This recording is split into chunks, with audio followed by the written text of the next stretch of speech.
नमस्कार, मैं हूं रोहन शर्मा। संसद में साल 2025-26 के लिए बजट पेश किए जाने के बाद हर तरफ यही चर्चा है कि मोदी सरकार ने चुनावी साल में बिहार के लिए तोहफों की बरसात कर डाली है। लेकिन असली सवाल तो यह है कि क्या सच में बिहार के लोगों की असल परेशानियां इस बजट से हल हो जाएंगी? इस वीडियो में आपको बताएंगे कि बिहार के लिए वित्त मंत्री निर्मला सीतारमण ने अपने पिटारे से क्या क्या निकाला, लेकिन साथ ही ये भी बताएंगे कि बिहार वासियों की वो कौन कौन सी मांगे थी, वो कौन कौन सी डिमांड्स थी जिन्हें इस बार भी पूरा नहीं किया जा सका। 1 फरवरी को वित्त मंत्री निर्मला सीतारमण जब बजट पेश करने आई तो उनके पोशाक से ही संकेत मिल गया था कि बिहार को कुछ बम्पर मिलने वाला है। असल में वित्त मंत्री ने जो साड़ी पहनी थी उसे पद्मश्री पुरस्कार से सम्मानित हस्तकला विशेषज्ञ दुलारी देवी ने बुना था। इस साड़ी में मधुबनी पेंटिंग की झलक देखने को मिल रही थी। बजट पेश करते हुए वित्त मंत्री ने बिहार के लिए कई बड़े ऐलान किए। इसी साल बिहार में विधानसभा के चुनाव भी होने वाले हैं, तो लाजमी है कि बीजेपी बिहारियों को जरूर खुश करने की कोशिश करेगी, और हुआ भी वैसा ही। सबसे पहले फाइनेंस मिनिस्टर निर्मला सीतारमण ने बिहार में मखाना की खेती करने वाले किसानों के लिए मखाना बोर्ड बनाने का ऐलान किया। मखाना बोर्ड के गठन से बिहार के किसानों को मखाने की खेती में मदद मिलेगी।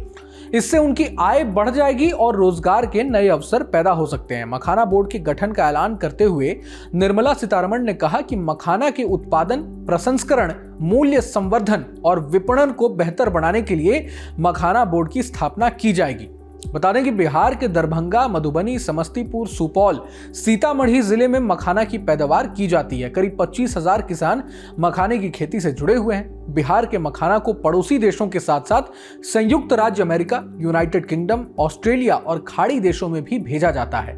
बता दें कि बिहार में मखाना का बाजार 2023 में ही 100 करोड़ रुपए तक पहुंच गया था। भविष्य को देखते हुए उम्मीद है कि 2032 तक बाजार 254 करोड़ रुपए तक पहुंच जाएगा। इसके बाद वित्त मंत्री निर्मला सीतारमण ने बिहार में एयरपोर्ट सेवाओं में विस्तार करने की घोषणा की। फाइनेंस मिनिस्टर निर्मला सीतारमण ने कहा कि उड़ान स्कीम के तहत देश के 120 नए स्थानों को एयर सेवा से जोड़ा जाएगा। निर्मला सीतारमण ने बिहार में विमान सेवाओं के विस्तार के लिए ग्रीनफील्ड एयरपोर्ट बनाने की घोषणा की है। इसके अलावा सीतारमण ने पटना एयरपोर्ट की क्षमता में व्यापक विस्तार करने की भी घोषणा की। उन्होंने बिहटा में ब्राउनफील्ड एयरपोर्ट बनाने की घोषणा की। बिहार में शिक्षा के क्षेत्र में एक बड़ा ऐलान करते हुए वित्त मंत्री निर्मला सीतारमण ने घोषणा की कि आईआईटी की क्षमता यानी कैपेसिटी बढ़ाई जाएगी। यानी पटना आईआईटी की क्षमता बढ़ाई जाएगी, मतलब आईआईटी पटना में सीटों को बढ़ाया जाएगा, साथ ही हॉस्टल का भी निर्माण किया जाएगा। आम बजट में आईआईटी पटना के इंफ्रास्ट्रक्चर के विकास पर जोर देने की बात कही गई है। इस ऐलान से हॉस्टल निर्माण की योजना में तेजी आने की संभावना है। इसके ऐलान के तहत देश में 5 आईआईटी में अतिरिक्त 6,500 छात्रों को समायोजित करने के लिए बुनियादी ढांचे को जोड़ना भी शामिल है। वित्त मंत्री ने बिहार में राष्ट्रीय खाद्य प्रौद्योगिकी, उद्यमिता और प्रबंधन संस्थान की स्थापना करने की भी घोषणा की है। उन्होंने कहा कि इससे क्षेत्र में खाद्य प्रसंस्करण को बढ़ावा मिलेगा। फाइनेंस मिनिस्टर ने अपने बजट भाषण में कहा कि पूर्वोदय के प्रति अपनी प्रतिबद्धता के तहत हम बिहार में राष्ट्रीय खाद्य प्रौद्योगिकी, उद्यमिता एवं प्रबंधन संस्थान की स्थापना करेंगे। उन्होंने कहा कि संस्थान पूरे पूर्वी क्षेत्र में खाद्य प्रसंस्करण गतिविधियों को बढ़ावा देगा, जिससे किसानों की आय में वृद्धि होगी, क्योंकि उनके उत्पादों का मूल्य संवर्धन होगा और युवाओं को कौशल, उद्यमिता और रोजगार के अवसर मिलेंगे। अंत में लगातार बाढ़ की विभीषिका झेलते रहने वाले बिहार के लिए वित्त मंत्री निर्मला सीतारमण ने अहम ऐलान किया। वित्त मंत्री ने कहा कि पश्चिमी कोसी नहर यानी ईआरएम परियोजना के लिए वित्तीय सहायता प्रदान की जाएगी, जिससे बिहार के मिथिलांचल क्षेत्र में 50,000 हेक्टेयर से अधिक भूमि पर खेती करने वाले बड़ी संख्या में किसानों को लाभ मिलेगा।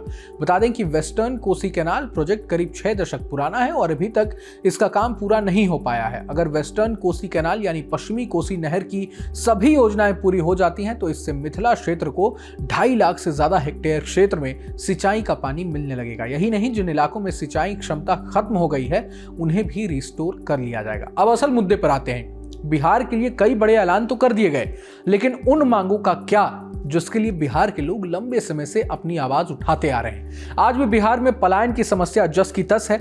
जानकारों का मानना है कि बिहार के लोगों के लिए इस वक्त सबसे बड़ी समस्या पलायन, बेरोजगारी है। चूंकि बिहार से झारखंड के अलग होने के बाद वहां महज नाम मात्र के उद्योग रह गए हैं। ऐसे में लोगों को उम्मीद थी कि इस बार केंद्र सरकार में नीतीश कुमार की अहम भूमिका होने के चलते बिहार में बंद पड़ी फैक्ट्रियों को लेकर कोई बड़ा ऐलान होगा। राज्य में ठप पड़े चीनी मिल को लेकर भी लोगों को केंद्र सरकार से काफी उम्मीदें थी, लेकिन बजट में फाइनेंस मिनिस्टर ने ऐसा कोई खास ऐलान नहीं किया। बजट में बिहार के लिए नेशनल रूट्स पर नई ट्रेनों की भी कोई घोषणा नहीं की गई। लोगों को उम्मीद थी कि दिल्ली पटना रूट, कोलकाता पटना रूट पर नई ट्रेनों की घोषणा की जाएगी, लेकिन ऐसा नहीं हुआ। हाँ, पिछले कुछ सालों में इक्का दुक्का ऐसे ऐलान जरूर हुए हैं, लेकिन उससे देश के अलग अलग शहरों में रहने वाले बिहार के लोगों को आने जाने में ज्यादा सहूलियत नहीं महसूस हो पाई है। आज भी बिहार की जनता रेल टिकट में वेटिंग की मार झेलने को मजबूर है, जबकि कई राज्यों की अर्थव्यवस्था को चलाने में बिहार के लेबर फोर्स का अहम योगदान माना जाता है। पटना यूनिवर्सिटी हो या पीएमसीएच, इन्हें भी विकसित करने के लिए बजट में कोई खास ऐलान नहीं हुआ। इसके अलावा कई और भी पॉइंट्स हैं जिसका बजट में वित्त मंत्री ने उल्लेख नहीं किया है, जिसे लेकर माना जा रहा है कि बिहार के लोगों में काफी नाराजगी है। केंद्रीय बजट को लेकर विपक्षी नेताओं का तो कहना है कि मोदी सरकार ने सिर्फ बिहार की जनता को झुनझुना पकड़ाने का काम किया है। बिहार के नेता प्रतिपक्ष तेजस्वी यादव ने कहा कि केंद्र ने बिहार के साथ सौतेला व्यवहार किया है। सुनिए। इन लोगों को बिहार के तरक्की और बिहार के विकास से मतलब नहीं, केवल चुनाव से मतलब है कि कैसे सत्ता में केवल बने रहे। अब तक बिहार को विशेष राज्य का दर्जा क्यों नहीं दिया जा रहा, विशेष पैकेज क्यों नहीं दिया जा रहा। अब चुनाव आएगा तो बड़ी बड़ी बातें होंगी, फिर चुनाव के बाद सब भूल जाने वाले। ये सब काम करने वाले लोग नहीं हैं, केवल लोगों को बीच आकर के जुमलेबाजी करना, झूठ बोलना, झूठा आश्वासन देना, ये इन लोगों का काम है। यही नहीं, पूर्णिया से निर्दलीय सांसद पप्पू यादव ने कहा है कि टैक्स से छूट का जश्न मनाने से पहले थोड़ा इनकम टैक्स बिल का इंतजार भी कर लो। बिहार का नाम ले लिया, बिहार पर बात नहीं होती है।